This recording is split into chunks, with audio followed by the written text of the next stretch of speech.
Deutschen kommen schon wieder, flachgelegt, Sami Khedira, Tor!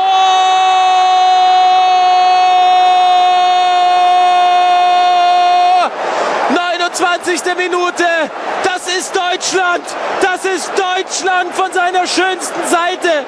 Ich glaube, ich träume.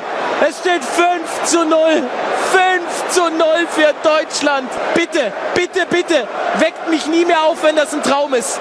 Deutschland führt im Halbfinale dieser Weltmeisterschaft gegen Brasilien mit 5:0.